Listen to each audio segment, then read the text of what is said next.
Okay, by Sunday, malalaman na natin kung sino ang MVP. And we've had several debates focusing on two players. No? Gary David, because his stats are just untouchable. Mark Kagiwa, because fans are chanting MVP every time he plays. Unfortunately, hindi siya pumasok ng finals, and honestly, I don't know what that does. Yeah. And he's from Ginebra. Yeah, but I don't know what that will do to his MVP, because a lot of people felt that kung pumasok siya ng finals, sobrang taas ng pag-asa na he would win MVP, but by virtue of not making it, I don't know what that does to his chances. Isa pang factor dito, and Magu will talk extensively about it, whoever wins BPC, that will really change how we're going to discuss this MVP race. Break it down. Kung sino the only two official candidates right now kasi para dito sa MVP are the two na nanalo ng BPC. Gary David first conference, Mark Kagiwa second conference. Whoever wins yung third conference, if either of those two, mathematically, it will tell you, dapat 2 out of 3, siya na yung MVP. Ngayon ang magulo dyan, pag iba pa yung nanalo.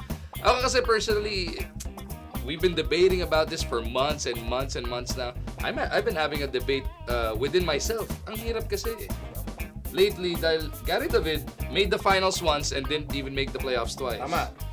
Mark Kagiwa did not make the finals. He made 1 quarters and he carried the team to the semis, didn't play in the semis in the second conference, and was in the semis dito sa third conference. So parang hirap i-break down nung ano yun. Ikaw kailangan i-convince. Hindi, wag ikaw. Dapat ikaw mag-convince sa akin. Alam ko na sagot mo eh.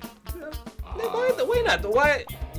You said in our past episode that Gary should be MVP, correct? Do you still stand by that?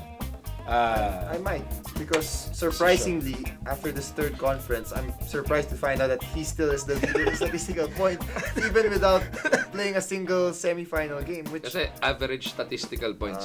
well, that still has to count for something. Although one thing that is interesting now is, what if James Yap wins the best player of the conference and the finals MVP? Let's say he'd have 2 championships. Pero malalaman natin even before magka-finals MVP. We'll know kung sino yung best players. BPC is game 2 eh. yeah. Okay, so he's out. Or well, I still think it's possible though. Ang gulo nun pag si James Yap kunwari or even Mark Pingris or Paul Lee, those are the 3 other guys in the running for BPC. Oh, okay. Aside from Gary David and Kagiwa, there's Ping, Lee, and James Yap. But the top 2 are still Kagiwa and Gary. I believe so. But Kagiwa had a great run the whole Yeah. semifinals. I mean, I think he had about 1 really bad game, but other than that, he was carrying his team. Ikaw, Chuck. Para sa akin kasi, it was Mark Kagiwa's MVP to lose. Parang, like what you said, the consistency was there for all 3 conferences. But it's just hard to give the MVP to a player who, in the pivotal game that would have brought his team to the finals. Ako, not to come up with an excuse, in that pivotal game, hindi kaya naapektuhan si Kagiwa nung tumalbog siya sa sahig. Dahil ayaw niyang mabigay ng dunk dito kay Blakely. Kay Marcus Blakely, nung sinabayan niya, talagang nabura siya sa eksena, tumalbog siya sa sahig, and he got rocked. Hindi naman siya nasaktan na he had to go to the bench, pero he got rocked. But that's just one game. I mean, you talk about MVP, that's like an athlete's entire body of work for 1 year. For me kasi it was all about, I look at the storylines of PBA seasons. And I have to say na for this season, really one of the biggest or probably the best storyline was really the Cinderella story of Powerade with Gary David in the first conference.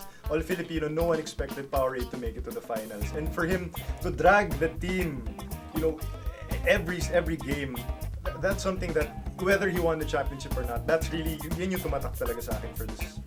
What if I counter with, okay, they had the Cinderella, Charles and company, they had a Cinderella run in the Philippine Cup.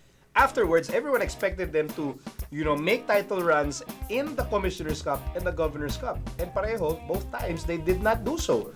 Who's to say they couldn't have won if they still had the same line? If they still had the same line. Especially sa Governor's Cup with Omar. I don't think the expectations for us were high anymore in the Governor's Cup, and we didn't start too well. Then we had the import gave us life, but still, it's amazing that Gary was the only local somewhere smack in the middle of all the scoring of the imports. I mean, Yung He was storyline better ni Gary, than some imports. yung storyline ni Gary, for me personally, did not stop sa Philippine Cup Tigerella run na tinatawag nila because Meron nun? Tigerella run sila. I think beginning game 2 of that finals all the way to the third conference, yun yung 19 consecutive 20 points or more streak neto ni Gary David. So it did not stop there. The wins just didn't come, pero yung explosion ni Gary, explosively, nandoon. Tsaka most valuable player.